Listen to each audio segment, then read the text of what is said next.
welcome to our weekly Route Consultant webinar. I hope you're having a great week so far. My name is Jesse Smith. I'm the Operations Director for Patent Logistics and the Director of Operations Training here at Route Consultant. So you may have seen me on one of these webinars before. You may have seen me at an expo or past roadshow or happy hour, maybe on YouTube somewhere. But if you've been here with us before, welcome back. If this is your first time here with us, we welcome you. Glad you're here.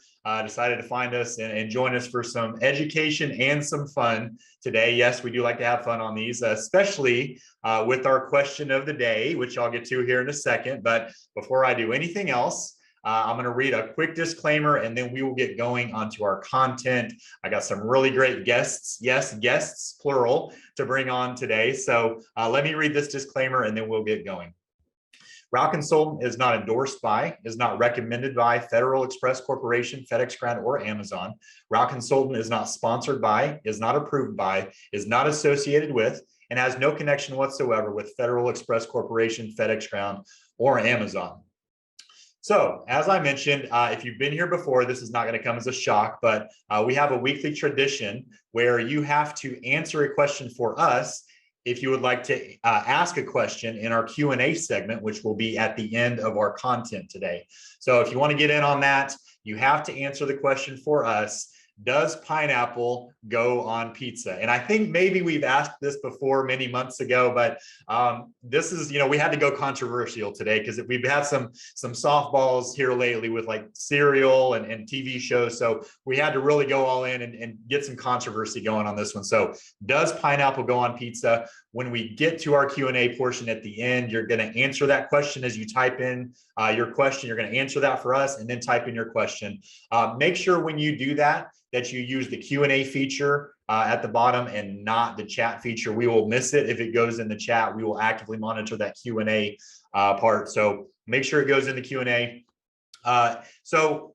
Before I get into anything else, I'm going to mention a couple of events that we have coming up.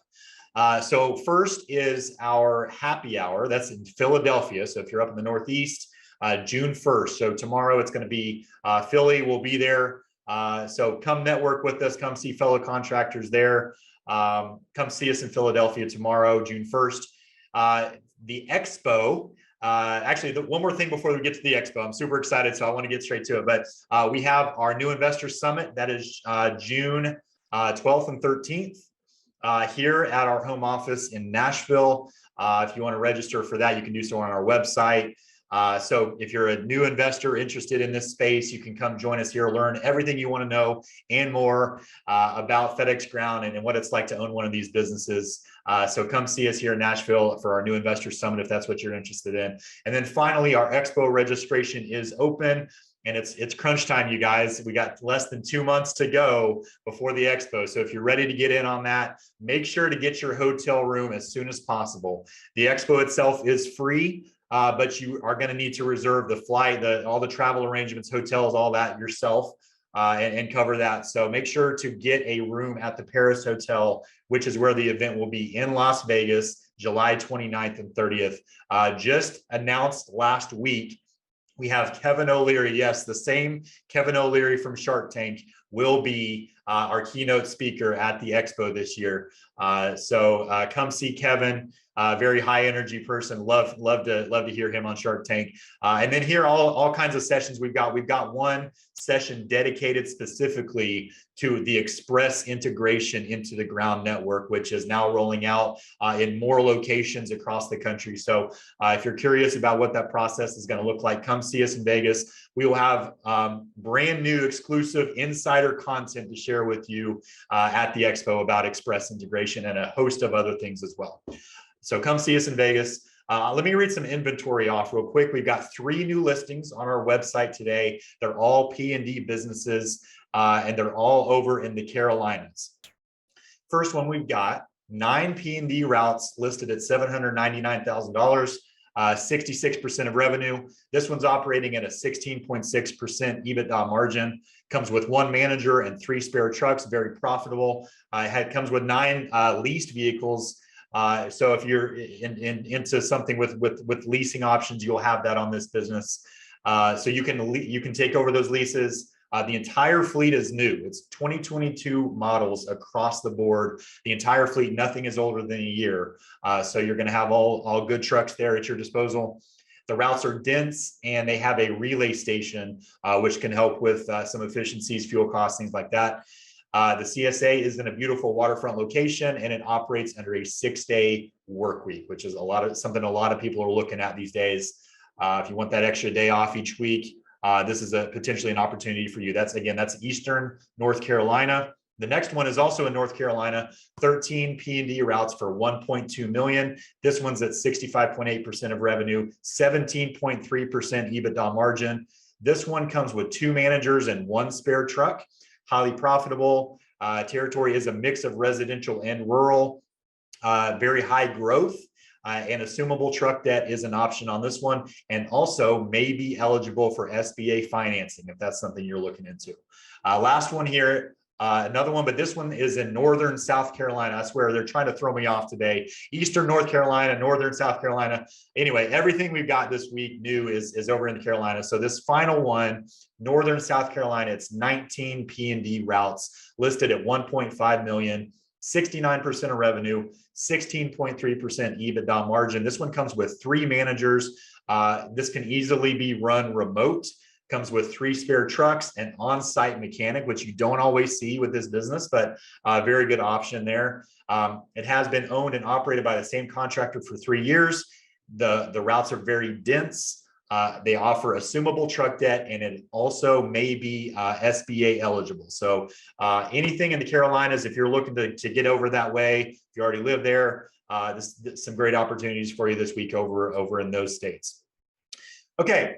So what we're going to be talking about today is we're going to first go through some content, about probably 20, 30 minutes of content, and then we will open it up into open Q&A. But for our content portion, we're going to be talking about the alternative vehicle program. If you've heard the term AVP thrown around, either as an existing contractor or a new investor, all that means is that it's passenger vehicles that are allowed to carry FedEx packages. So it may not be a full-time driver, or it may be a full-time driver, but it's someone using their own vehicle to go out and deliver the boxes for you. And so this was brought on sort of during COVID, when the capacity in the network was just overloading everybody. So all the contractors were looking for other ways to bring alternative drivers and capacity because their trucks were just overflowing. FedEx released this option. They had this AVP initiative, again, the alternative vehicle program that allows passenger vehicles to carry packages. So to talk about that, I'm actually going to bring on one of my favorite guests, my dad, Greg Smith. You guys have seen him on here before, so Dad, welcome. But I'm also going to bring on someone who is currently operating AVP routes in his territory. His name is Paul Waller. Paul, if you want to go ahead and come on, he is a current contractor here in the Middle Tennessee area.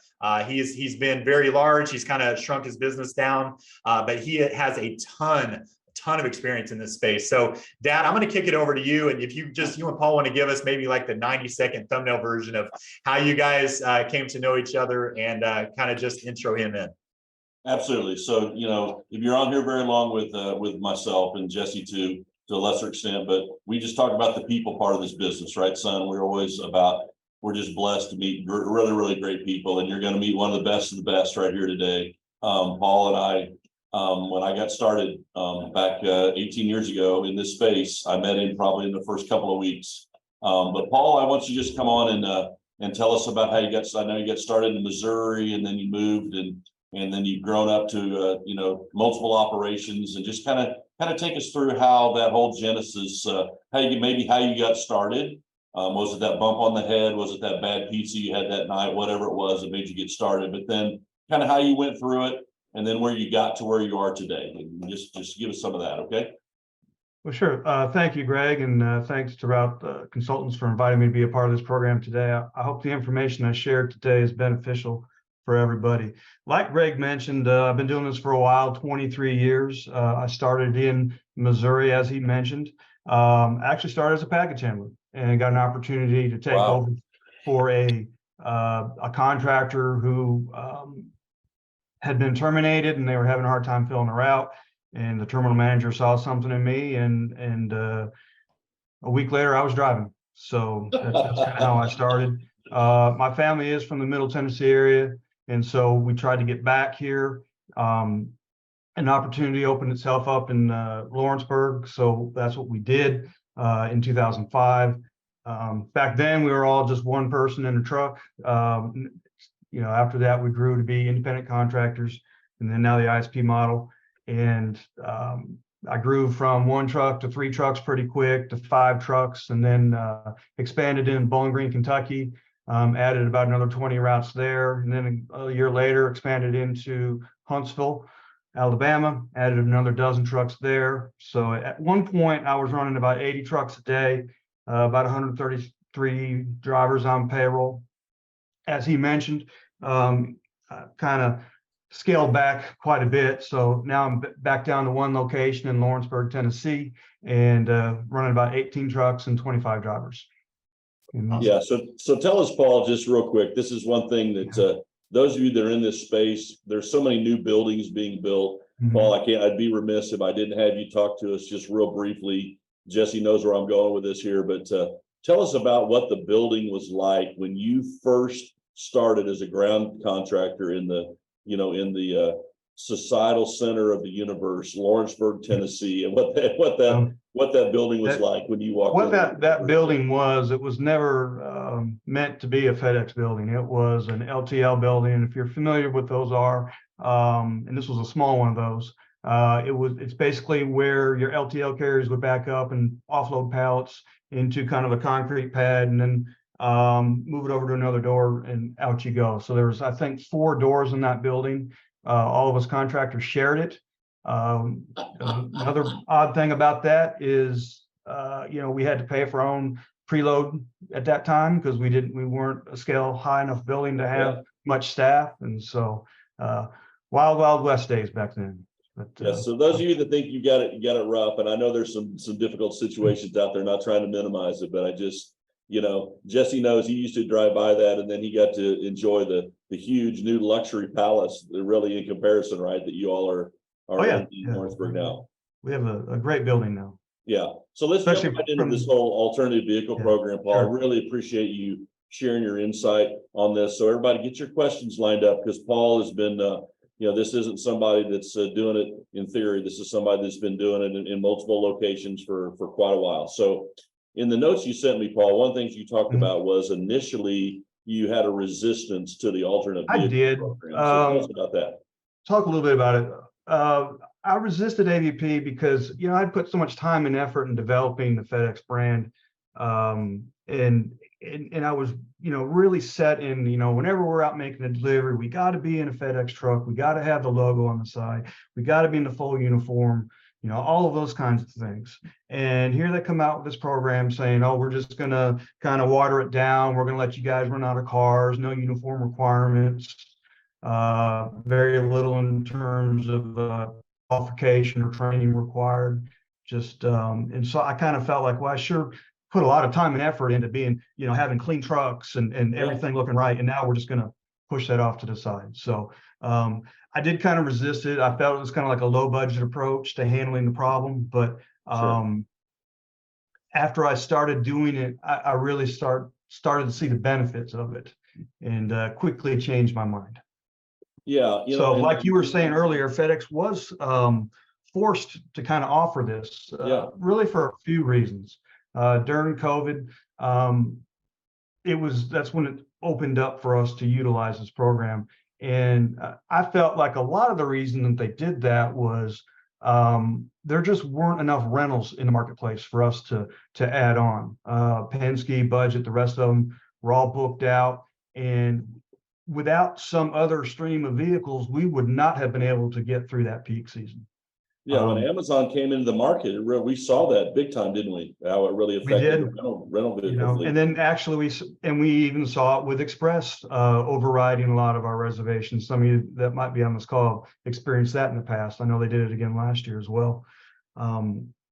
And so they really did have to offer it just to kind of help out with just having enough vehicles to get everything delivered. And also it was a lot easier to get these people qualified because of the DOT regulations. And so the way that First Advantage at the time was doing background checks, we could get these people approved pretty quickly.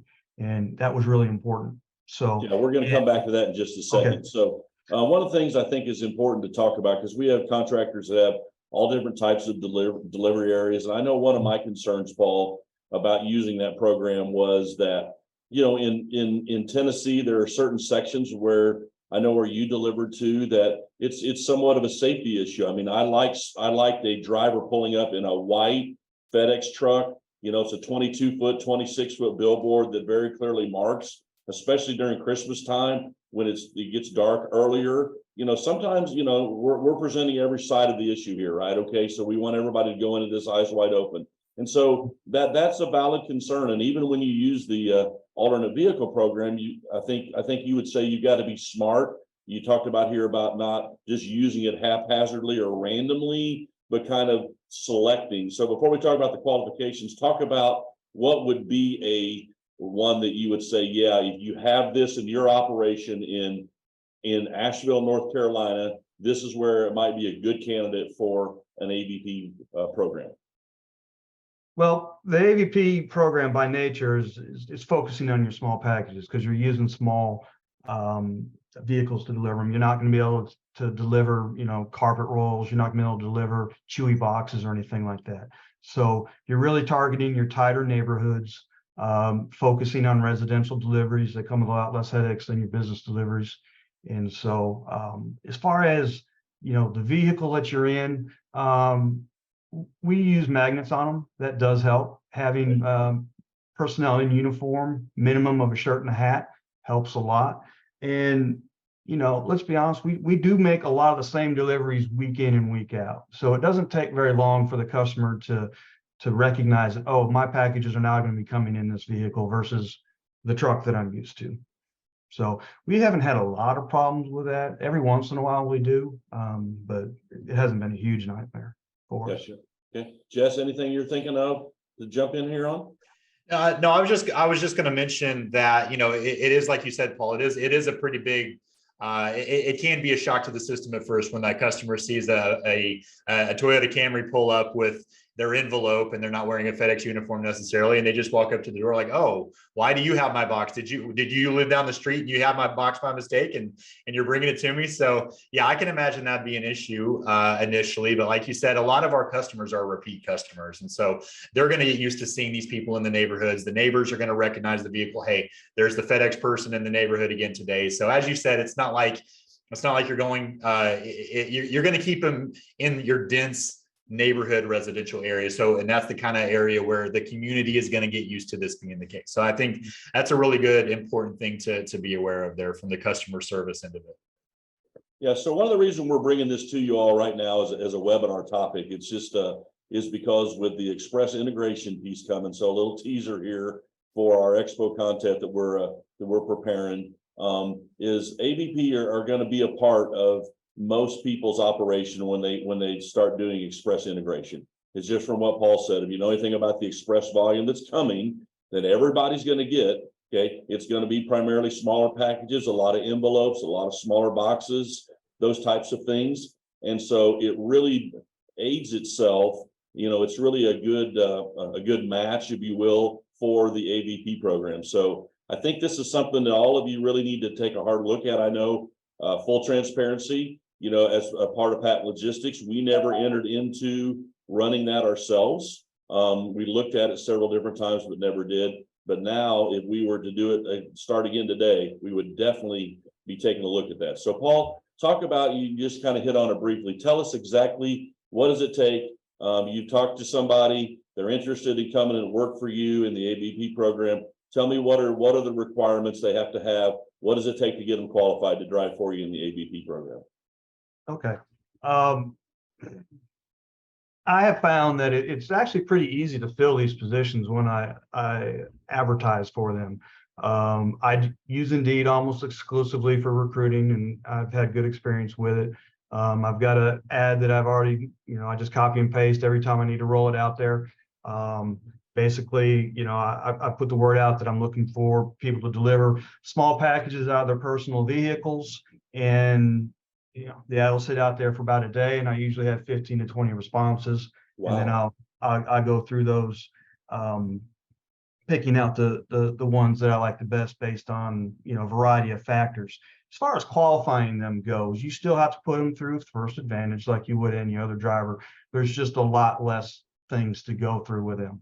So oftentimes I'm getting these candidates back within a day, sometimes same day, never more than 2 days from the time that I submit it, and it comes back as they're an approved person. So they're only going to be allowed to drive a vehicle that's under 10,000 pounds. Basically, they're only going to be driving the car that they're bringing as a part of this program.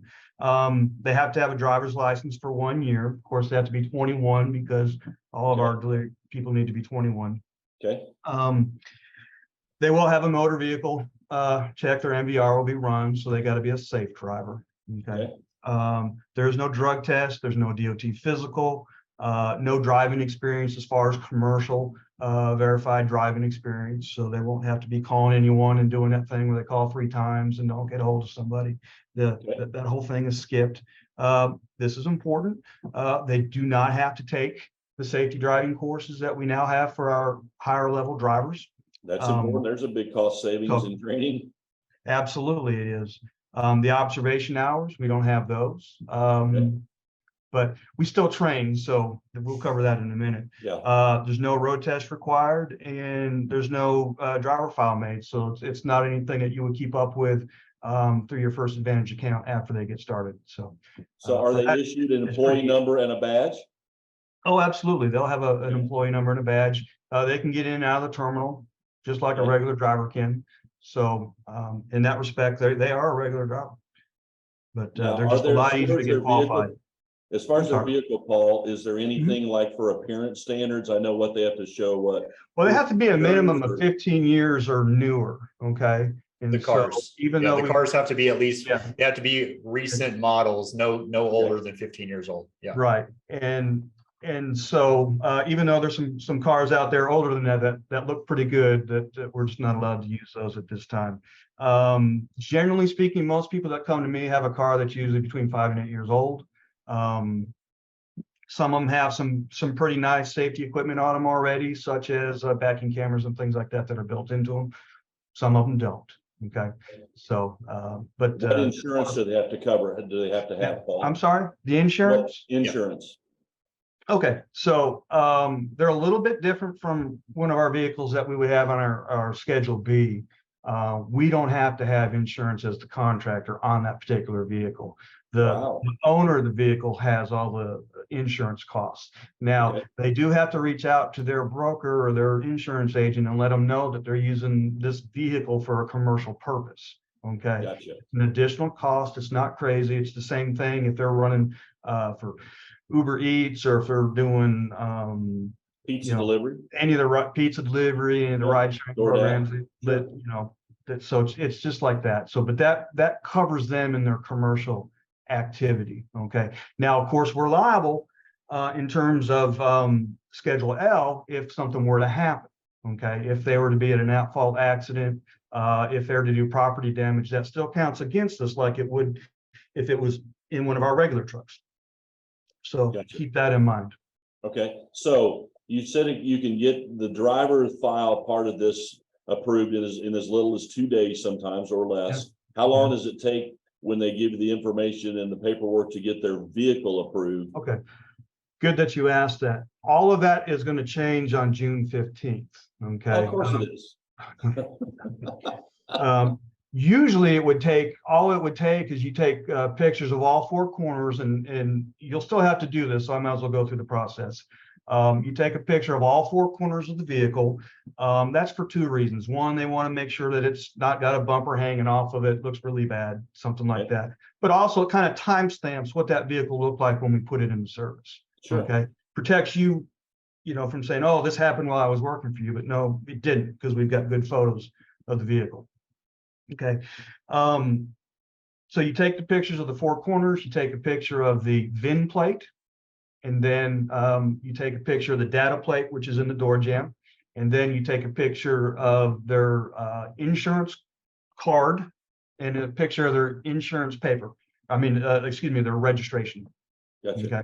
And that's it. I haven't done it yet because it's not active, but on My Ground Biz, there's going to be the SVVP portal, and it's going to open up for AVPs on the 15th of this month or next month, tomorrow. And you'll enter that ourselves. In the past, I would turn it into the terminal, and it would take about a day to get approved. So I did this as a test run last week on my vehicle that I use in the AVP program, and it was approved instantly. So I expect Wow. it to go about like that. So, Okay, wow. is that Jesse, what do you think? What are you thinking? Yeah, this is something where if you're not familiar with Schedule B, if you're a new investor looking at this, like what are we talking about? There is a specific portal designed to manage all of the vehicles that you have added to your fleet. So whether it's a large vehicle, a rental, an AVP, there's going to be a specific location where all these live within your FedEx contractor portal. So you're going to be able to go in and create, again, the process is going into your hands and away from FedEx's hands in the sense that you have to enter all these things, which we always say is a good thing. I mean, anytime we can get something to where we're in control of, we want to take control of those things to sort of speed up timelines and processes on our end. Yeah, it will still have to go to FedEx and be approved, but it's more things we can do on the front end to sort of streamline that process. And it's going to be a lot easier putting it in directly to a website than having to give it to an ops coordinator at the station and letting them run it through all the red tape. And that can tend to take a while. So again, Paul, I think this is a really good thing in terms of the process itself. One thing I will mention in terms of the drivers checking in, and Paul, I'm sorry if I'm getting ahead of you here, but it looks like what's going to happen is there's going to be a barcode that's generated for each new AVP vehicle where this was not the case before. So you're essentially going to be able to sign in your passenger vehicle the same way the guy who's loading his big truck on the belt signs in his truck. So it's really going to streamline it from an operations perspective for the drivers, not just for the contractors. When they go in, as long as their vehicle is registered in the SPVP, the service provider vehicle portal, they will be able to just scan their vehicle in, and it just makes it a very seamless transition to when they get their packages and get dispatched out on the route. Okay, we got about 10 minutes here, so let's hit a couple things pretty rapid fire. So training, Paul, tell us typically how long you take and what your procedure is for training one of these new drivers. Okay. They're just like any other driver that you're going to have. So they're going to need to know how to use a scanner. They're going to need to know how to use your navigation, whether it be package route or, ground cloud or beams or whatever you're using. They're going to need to be trained up on that. They're also going to need to be trained up on the delivery procedure, where to leave packages, when to use bags, how to use the tags, how to handle service crosses, all of those kinds of things. The way that we find best to train that is have them basically shadow another driver for a day. We'll put them in one of our regular trucks and let them ride for 2 days usually. And they'll see everything in 2 days. In the course of 2 days, I've got a checklist for them to go through to make sure that they've done a pickup, make sure that they've done a call tag, make sure that they've dealt with codes, all of those things. And then once they tell me, yes, I'm comfortable doing this, and a lot of times they've always been really quick to learn this stuff and get ready to go. They want to be by themselves most of the time. So usually within 2 days, they're saying, thumbs up, I'm ready to go. And so then what I'll do, rather than give them a full route to run the first day or two, is I'll kind of spoon feed them a half of a route to 3/4 of a route, let them kind of get their feet underneath them, and then I'll turn the faucet all the way on once I feel comfortable with them. Do you ride with them in their own personal vehicle, or is there any? No, I don't do that. I don't do that. I'll let them ride with my drivers in our company vehicles, but not vice versa. Okay, gotcha. That's just a company policy I have. Okay. There's nothing saying you can't, but I just prefer not to. Gotcha. So Paul covered with the fact that they will have a scanner. So in a lot of ways they're the same. Now I did hear you just mention in passing, Paul, do you provide them with a FedEx shirt? Yeah, I would. I do. But that's not a necessity? It's not a necessity, no. Okay. Wow, that's a great thing you're doing. That's really helps but them. You want to, though, because it cuts down a lot of static at the delivery site if they're wearing it. Yeah, really smart. Just like we all know, it opens a lot of doors when we're at a business. Yeah. Same thing, in this application, it just makes it a lot easier. Gotcha. Okay. So you don't have to give the amounts, but tell us about the way that you pay your drivers. I know a lot of people. Sure. So I pay them a flat rate per day, and it's minimal, to be honest with you. And basically all I'm trying to do is cover a few gallons of fuel a day. Okay, that gives you an idea what I'm paying on that side. And then I pay them depending on how good they are, how long they've been with me, if they've earned a raise yet or not, anywhere between $1.50 and sometimes more per stop. Okay, and so they get the flat rate plus the stop rate pay, and it's paid on a weekly basis. Basically, in my payroll software, it's paid as a commission. So it's not hourly pay, it's not salary pay, it's paid out as a commission. Okay, all right. So there again, that really gives you a shield, Paul, when volume drops. You're not locked into paying a set daily salary amount or a daily commission amount. It really gives you that flexibility, right? What that does is it makes it so every time that I have an AVP dispatch, it will be profitable for me. Wow. Every time. There's no threshold. Can you repeat that phrase, please? Because that would make a lot of contractors smile. It's important to understand that every time you dispatch an AVP, you will be profitable that day with that particular. So okay. Yeah. Because here's the sweet thing about it, because I've talked to other contractors and they're like, oh, we buy the cars ourselves. I don't think that's necessarily the best approach, because now you still have a VIN number that you're responsible for with the insurance, the maintenance on it. You're paying the fuel directly. Okay. No, wash your hands of all of that. Let the AVP driver provide the vehicle, let them deal with the headaches with the check engine light, with the brakes that need to be replaced and the tires that need to be replaced. Yeah, sure. Absolutely. So once that day is done, you don't have to worry about an added cost a week from now. Yeah, absolutely. Because, oh, now we need to do tires. Yeah. No, you don't. Sure. Done. So do your drivers come? Here's one, because I know contractors do it a lot of different ways. So do your AVP drivers typically come to the FedEx terminal, or do you meet them out on route, or do you do some of both? I have one that comes to the building, and the reason that he does that is he just wants to get an earlier start. Okay. The rest of them, we actually, our terminal is in Lawrenceburg, Tennessee. I know most people on this call is not going to know these names. Okay. It's a town that's 30 minutes away from the area that we're delivering with our AVPs. Okay. And so what we do with most of the packages is we put those in the totes. I bought some, the terminal allows me to use some, and then we bring those up in one of our P1000s or a straight truck, meet with those drivers, distribute the packages, and then they run their routes. And then at the end of the day, if they have anything coming back, they know to reach out to my BC to coordinate meeting another driver to get those packages back, because they do need to be VSA just like any other package. So they can't wait till the next day. They have to be VSA that night. Okay. So do you have your AVP people, do they ever do pickups? No. And the reason is you never know what a shipper's going to ship. Okay. Why send an AVP out to do a pickup? And yeah, most times they ship envelopes, but today they're returning a bumper for some reason, or they're returning, a piece of equipment that just can't go. Trampoline. Whatever it is. Maybe someone dragged something from home and they need to ship it. So I leave the pickups to my regular drivers. Okay, cool. Jess, anything? The only piece I'm going to talk about, of course, here is the DRO piece. And so when you're talking about, setting up your routes, and again, if you're not familiar with the terminology, everyone, DRO stands for Dynamic Route Optimization. This is the tool, the proprietary software you have from FedEx Ground that allows you to designate which package that comes down the belt in the morning goes to which vehicle. So you can set it to go to a cart that Paul will then take and put in his P1000 and take along with all the other AVP route packages and take and distribute to the drivers out there in the service area. But Paul, how do you handle from the DRO perspective? Can you designate a specific size of package that can only go to where you're ensuring that these drivers are not getting trampolines or tires? Yes, you can. You can use what's called the small package criteria. Okay. And so you set these up in DRO. You can select small package, just like you would for a bulk route. You can make a bulk route. You can make a regular route.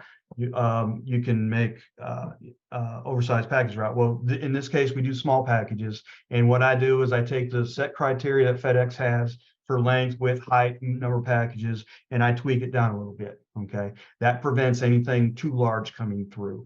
Every once in a while, and by that I'm saying like one box a week might come down that doesn't fit that criteria. And that just means it wasn't entered in the system properly. Okay. The BCs know to look for that. They'll call that stop away from that AVP, and they'll put it on a regular truck that day. Okay. So you set them up as small package routes. They have to overlap existing anchor areas or existing work areas that you have. Okay. They can't be, at least it's been my experience, you can't take one neighborhood and say, okay, the AVP is going to run this entire neighborhood. The reason is you're going to get everything. Like you said, a trampoline, you're going to get, you know, somebody's going to get a bunch of Chewy. Let's say, you know, some of our Chewy customers will get 4 or 5 of those boxes a single day, you know, and so you can't have all of that going, you can't cover an entire neighborhood. So you overlap it just like you would with your bulk route. And that works fine for us. Yeah. One more question I did have, and by the way, I want to say, Melanie Pellegrino, I see you've got your hand up. If you have a question, Melanie, go ahead and put it in that Q&A button. I haven't, let me go ahead and check and see. Yeah, I don't see a question from you in there, Melanie. So if you do have something you want to contribute, go ahead and put it in that Q&A button, and we will do our best to get to it. We've got some questions stacking up here, but last question, Paul, before we get into this is, what percentage of your total fleet would you say are AVP versus your standard step vans? I shoot for around 20% a day. 20%. Of my volume to go out AVP. And your territory, as you said, is mostly, it's going to be vast majority residential neighborhood type routes. Yeah, right? It's a town of 30,000, and so it's your typical town, you know. Perfect. Okay. All right, let's get into this Q&A. So I'm going to start off here. I'm going to answer the question, then Dad, I'll ask you, and then we'll ask Paul. But Dad, I know you and I agree on this one. There is only one right answer to this question. In fact, I consider this personally to be a trick question. Does pineapple go on pizza? In my book, if pineapple goes on pizza, it's no longer pizza. It is an inedible substance. And so that's my view on it, if that answers your question. But Dad, how do you feel about it? Yeah, I will take one step further and say pineapple not only does not belong on pizza, it doesn't really belong in your house. I mean, I'm not sure we can honestly be friends for very long if that was a regular part of your diet. So no, I'm just kidding. No, I am not in any way, shape, or form. And part of that is she's not on here, but I'm going to throw my 90-year-old mother under the bus. Okay, that was like one of her life missions when I was growing up. Was she wanted me to learn to like pineapple, Jesse, and she would always sneak it in. She would make these Jello salads and everything. And well, how did you like it? I'm like, except for the pineapple, Mom, it was fine. Okay. And so I guess I just developed this thing. You know, I guess after 62 years, I probably need to let it go, right? Yeah, I'd say so. That might be time to let that one lie. Yeah. But Paul, what about you? What's your verdict on this? Oh, definitely pineapple goes on pizza. Okay. All right. Canadian bacon, pineapple, and a Godfather's deep dish. You can go. Man, can't go he wrong. knows specifically. Wow. Yeah. Okay. I got to talk to your wife. This is sad. And I'm talking about the old Godfather's pizzas, not the gas station stuff you get now. I'm talking about back when they had standalone restaurants. Gotcha. Back in the day. Right. I see we got 6 people in the chat. So if you put something in the chat and you want a Q&A, you need to move it over to the Q&A, okay? Because we want to hit these. All right. You got the professor here, y'all. Fire some questions at him. Let's see what he can do.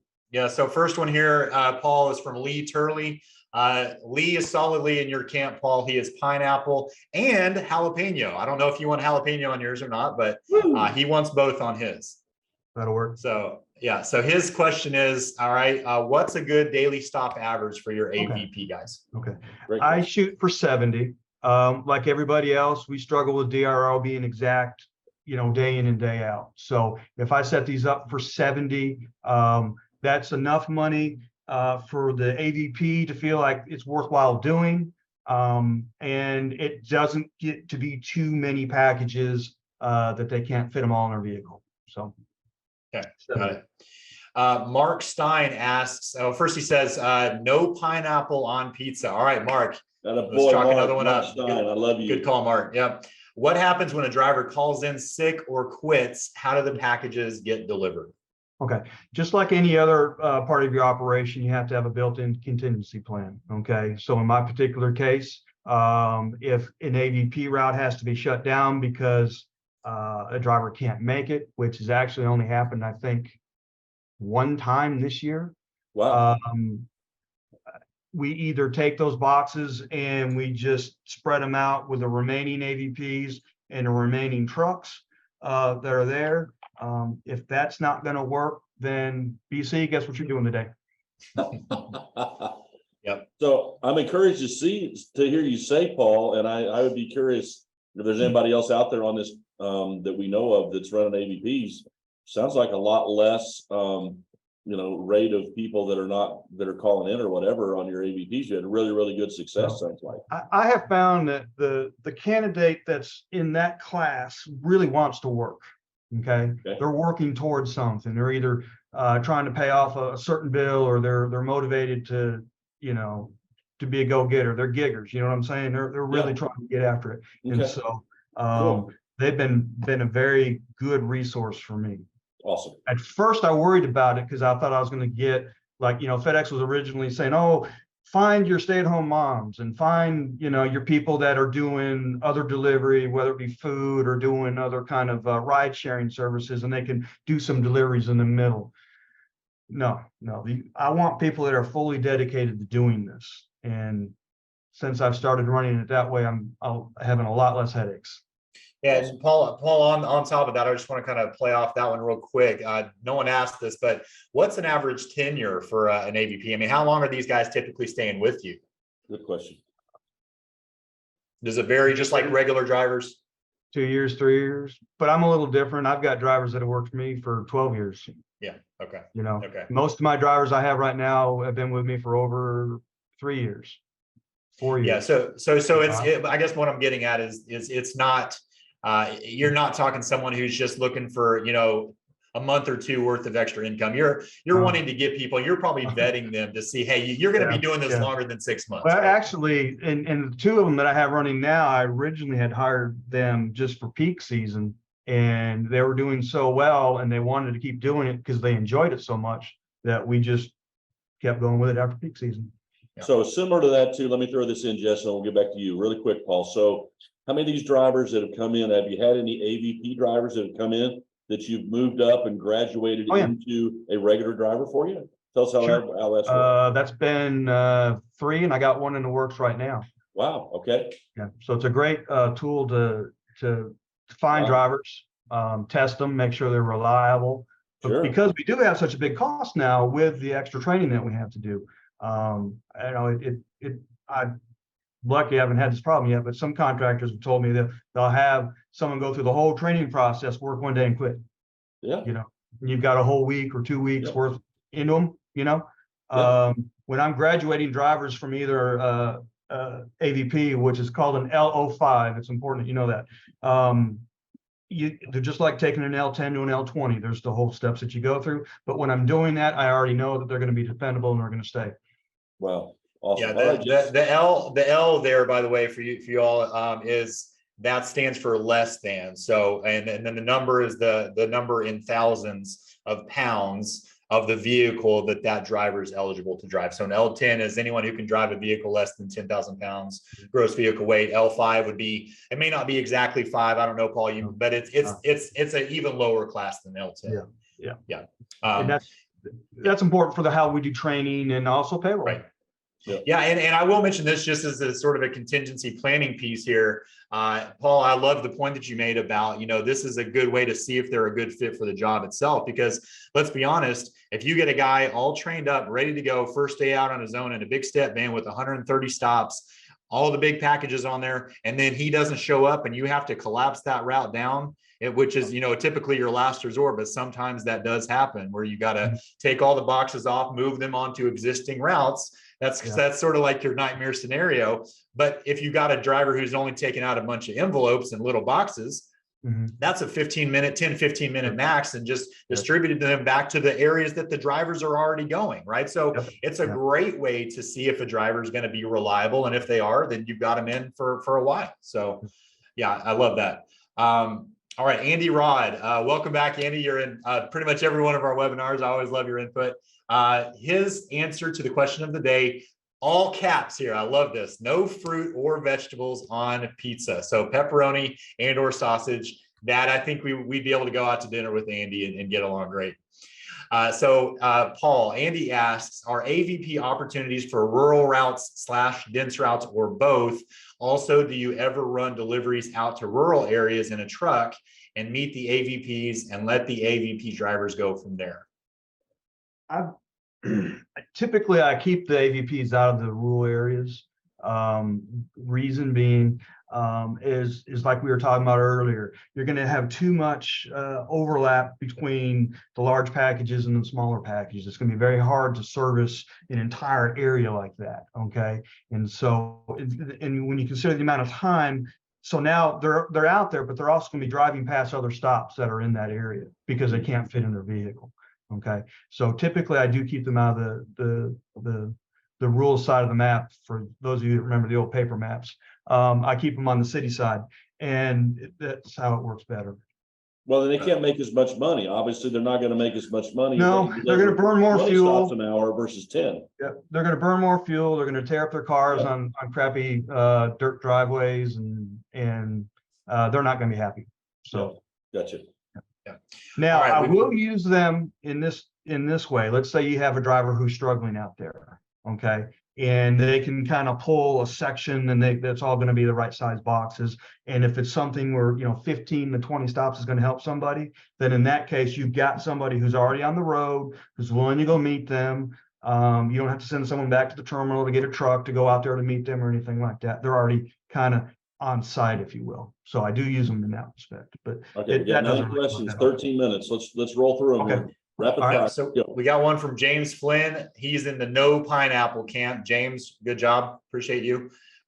James says, I use AVP as overflow to keep an additional truck off the road, meaning I set my minimum truck plan first, then use AVP. So Paul, do you plan AVP first and figure out your trucks, or how does that order of planning go when you're looking?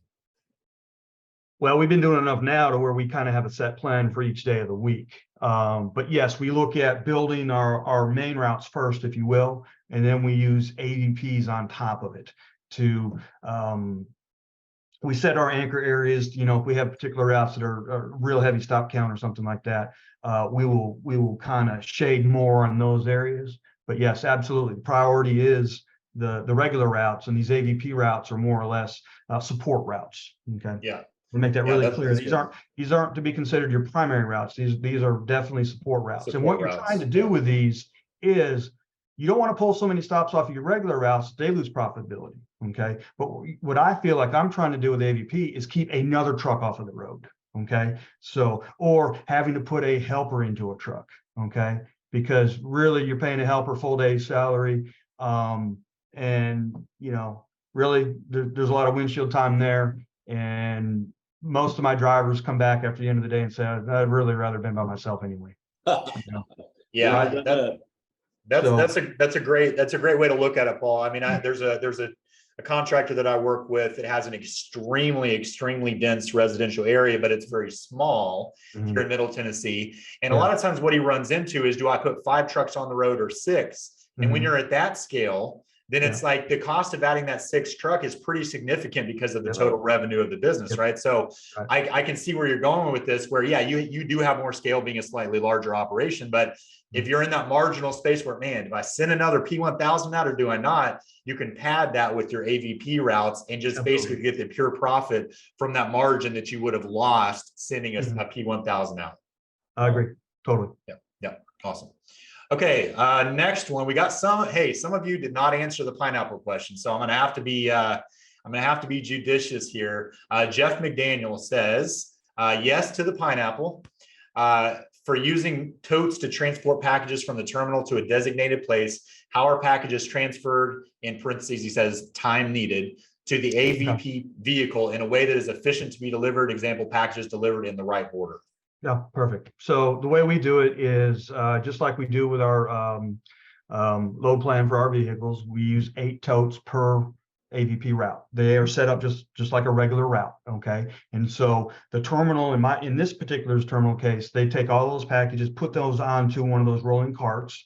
Okay. And then my BC or one of my other drivers that we designate that day will take them off those carts, separate them by thousands into the totes. Okay. And then the totes go up to meet the drivers.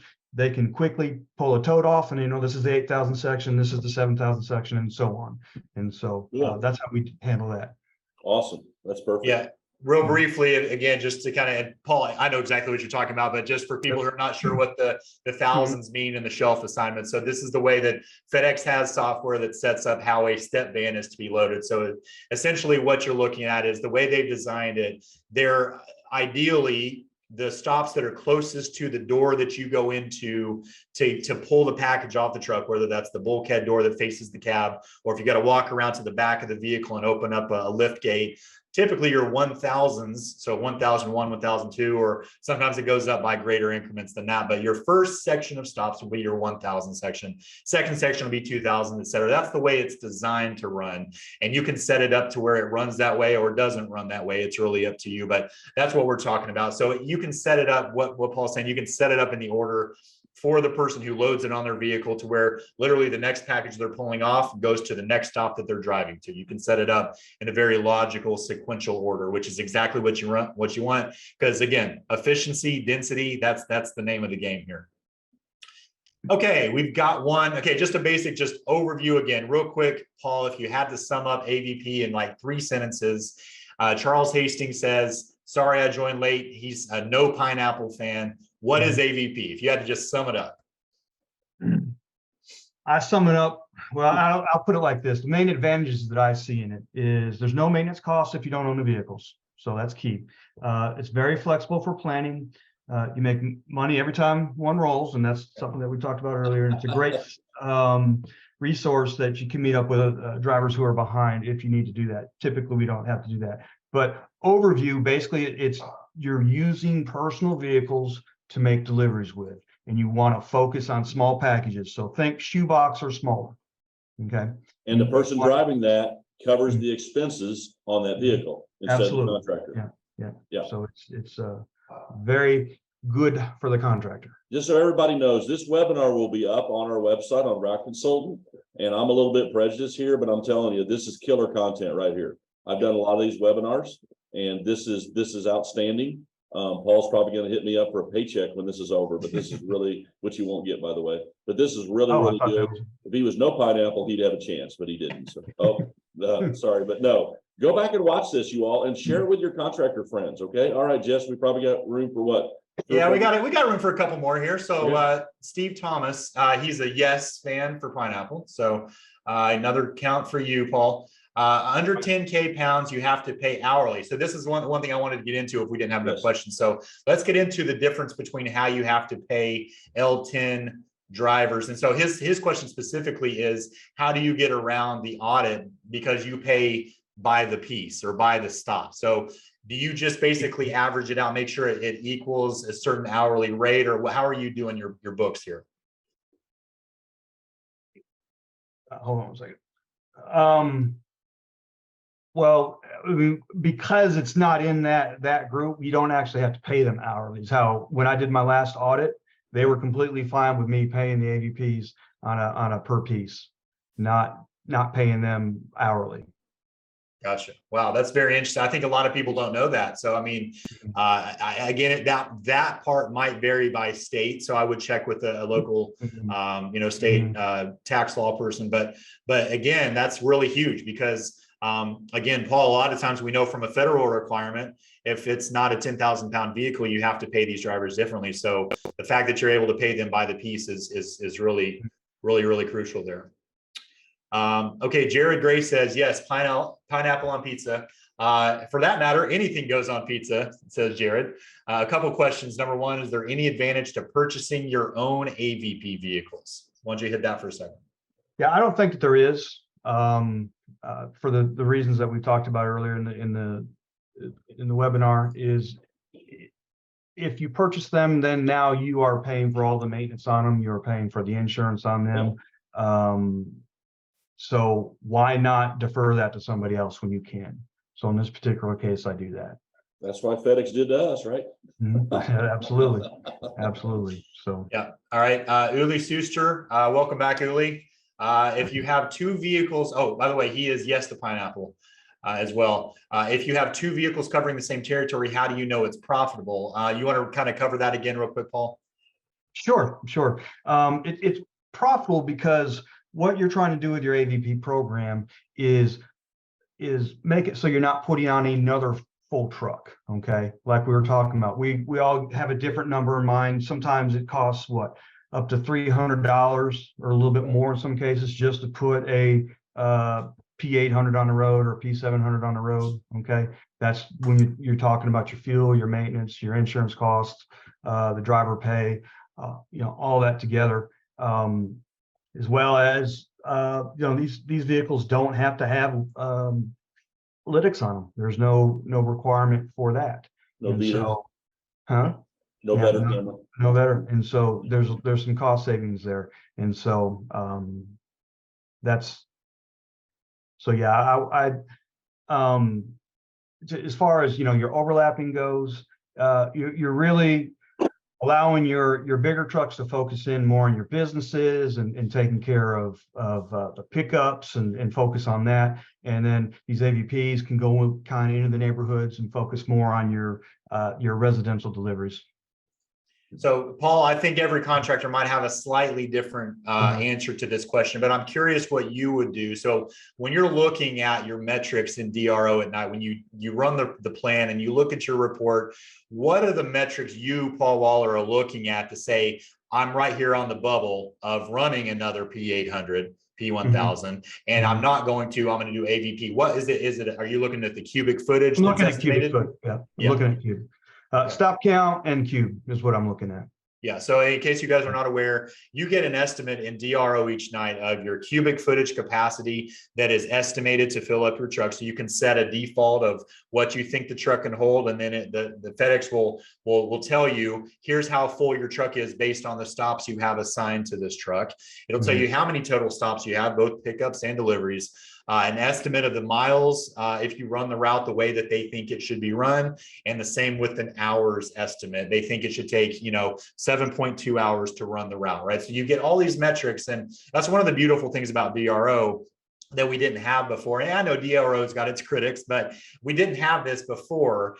You're kind of getting insight into whether you should add another route into your plan or not, whether it's a big truck or an AVP truck. There's a lot of kind of granular metrics you can see. So if that's something you're wondering about as a new investor, hey, how do I project my volume? Yes, you may not have an exact package count, but there's a lot of things you can see when you're looking at the volume you're going to have the next day. Okay, let's do one more question here real quick, and then we'll wrap it up. Anonymous says, yes to pineapple, and they ask, do large truck drivers get upset about siphoning off their easy small package stops, or did you rework their pay structure to mitigate this? Great question. I've not ever had any resistance from any of the drivers towards this program at all. They all are very happy that we're doing it. Love it. Well, they're getting smaller. They're getting smaller stop counts, right, Paul? Then obviously because you would have to increase that, because of smalls, you can get a lot more of those on the trucks, right? Correct. So I've never had one complaint from, and I don't really look at it like they're regular drivers and my AVPs aren't. You know what I'm saying? Yeah. We're all part of the Waller's Package Service. We're all part of the family. We're all we've all worked together. And so it's just one of our tools that we use. Okay. But there's no looking at them as they're any different from the rest of our team. Yep. Awesome. I love it. Well, okay, let's go ahead and wrap it up. Paul, thank you so much for being here. This was really tremendous content. I'll echo what Dad said. Loved having you on today. It's great to see you again, as always. Dad, thanks for being here. And if you guys have questions about this, reach out to us. We can put you in contact with Paul, and he can explain more on a personal level. Paul, if that's something you're willing to do, I'm sure that some of these people would like to talk to you. If you missed some of this, go back and watch this on our YouTube. But otherwise, everybody, we'll see you guys next week. Thank you so much for being here.